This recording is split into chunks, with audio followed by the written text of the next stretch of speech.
One of the principles within Destiny is that we create our thoughts, we manifest our thoughts. What we are thinking and experiencing and what's going on inside of us is what we are going to create in the world around us, in our life around us. So what does this actually mean in a practical example? This means that within what we are thinking, we are essentially programming ourselves or designing ourselves. So let's take, for example, I have a pattern of self-diminishment where I tell myself I'm not good enough. I'm not worth the space that I take up. I don't deserve any help from anyone. I shouldn't be this burden that I am. And from this kind of self-belief of I'm not good enough, I'm not worth anything, I'm worthless, I have no value, it generates very specific kinds of thoughts like I don't want to be a bother, I don't want to be a burden, I don't want anyone to go out of their way for me, I don't deserve this, I'm not good enough, I can't do it, I'm worthless. It has a very specific kind of nature to it. And the more we think the same thoughts over and over and over and over again, the more believable they become to us.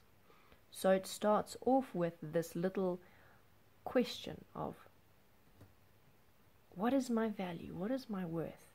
Am I worthless? Do I have a value?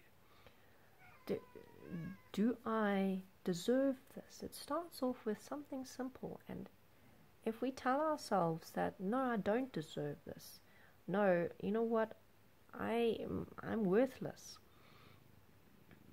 and from that develop that basis of self-definition, then it's like it becomes a part of our personality. And a lot of the time, yes, these things are happening on the inside. It's happening when no one else can see. No one can see the thoughts that we're having about ourselves. No one can see the way that we see ourselves. No one can see those nasty little things that we say to ourselves, mostly about ourselves. No one knows what we really think about ourselves. No one can know what's in the mind of another person. But we know. And it is in that way a kind of a secret thing, but it does show in our behavior, in how we are speaking about ourselves and how we speak about other people. So let's continue with that example of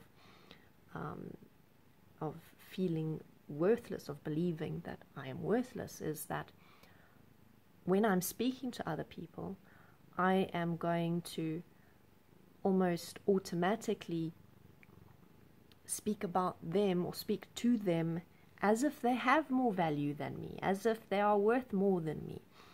I'm going to give them more leniency maybe, or I'm going to go out of my way for them to try and show them that they have value, or to try and in some way bring up my own self-worth. And the interesting thing about that is that even in those moments where we try and do things to make ourselves feel better, those moments of feeling better are fleeting. They are only there for a moment, and then that self-belief, that self-definition kicks back in, and we're back to that piece of shit that we were 5 minutes ago. So we will, if I believe that I'm worthless, my behavior might change by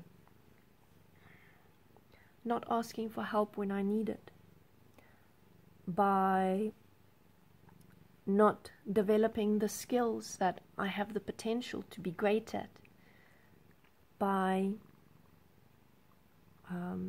not looking after myself properly,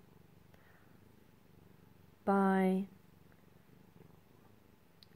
demeaning and diminishing myself when I'm speaking to someone, by allowing myself to continue in abusive relationships, and that's intimate relationships, familial relationships, friendships, whatever, allowing people to abuse me in any other part of my life, thinking that I deserve the abuse. That is how we create our thoughts, because we live out. The thoughts become who we are. So we build our lives around that self-definition. If I believe that I am worthless, then I will keep acting as if I am worthless. I will keep valuing others above me.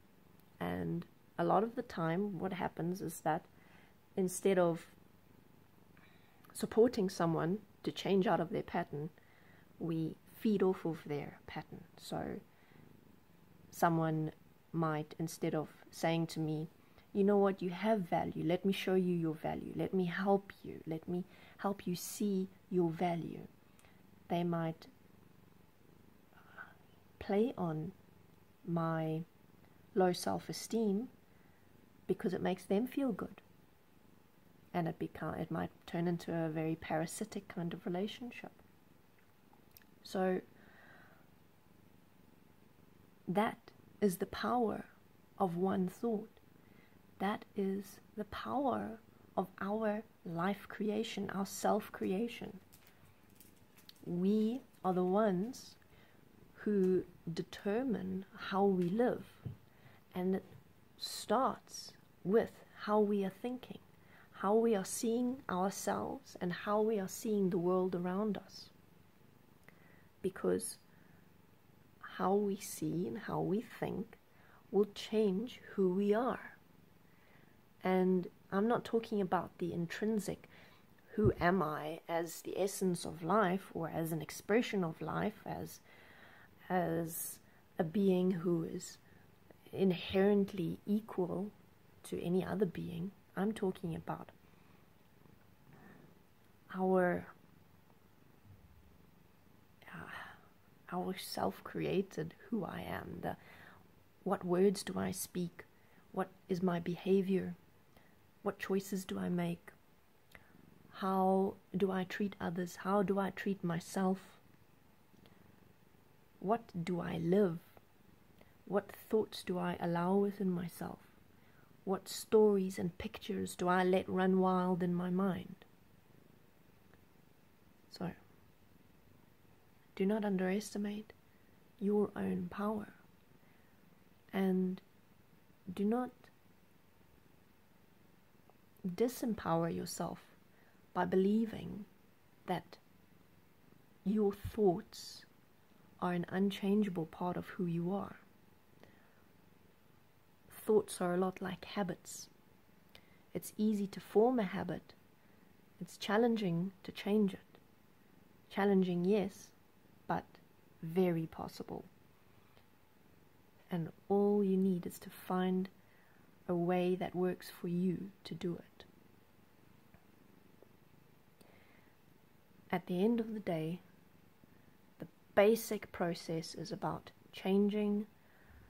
Instead of thinking one way about yourself or one way about the world, those specific thoughts that you want to change, stop thinking them, stop believing them, and start programming, because are we not just organic computers? Are we not just electrical impulses being sent through our neural networks?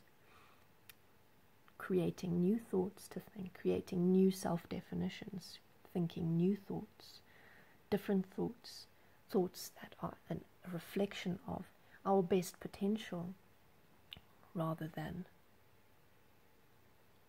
our worst. Okay, thank you for watching. If you would like to leave a comment or send me a message, please do so. You are very welcome. If you would like to support me, you can do so on Patreon. The link is below. And I'll see you next time.